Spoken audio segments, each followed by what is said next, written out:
hapo vitu hapo sawa, nimeipenda hiyo. Mtaki.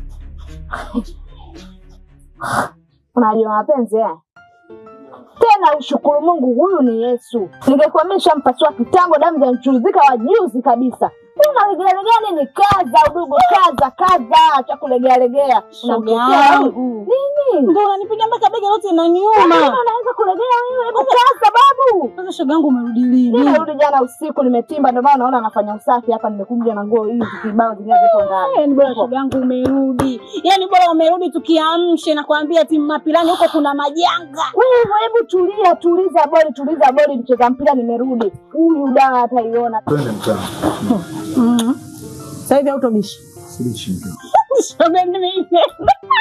Ufanye uje shoga yangu, kuna story. Baada hajasema wewe. Wajifanya ndio mapenzi utakumaliza sisi wewe. Wajifanya nini wewe? Wajifanya ndio kuoa wewe. Shaniharibia muda ya kufua tayari.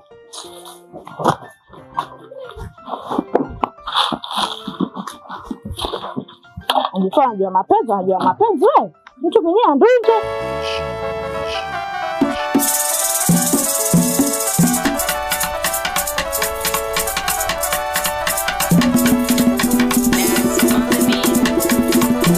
Mtaani moto mama, mtaani moto wakubwa kama watoto, mtaani changamoto moto, mtaani kwetu moto wakubwa kama watoto, mtaani moto mama, mtaani moto.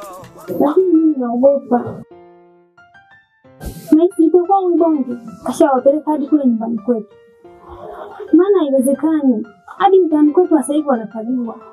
Ikiwezekana tu dada turudishie vile vitu vyao. Nini wewe? Hivi uko sawa kweli wewe? Wewe uliona wapi mwizi anaiba kwa anarudisha? Yaani utake usitake, mimi na wewe wote ni wezi. Sasa hivi mimi na wewe ni watuhumiwa. Sawa dada. Haya wewe niambie. Unafikiri hapa sisi tunafanyaje? Unaonaje tukaenda kwa Mishi? Tukakaa hata siku 2-3. Na hivi tukirudi huko mtaani ili sio itakuwa lishapofika. Kwa Mishi? Dada, yule Mishi sana kana mume wake.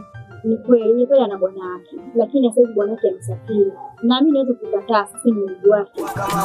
Kila mtu anadongela zuma, alokosa yote yakuna. Mabuvuzela kila kukicha.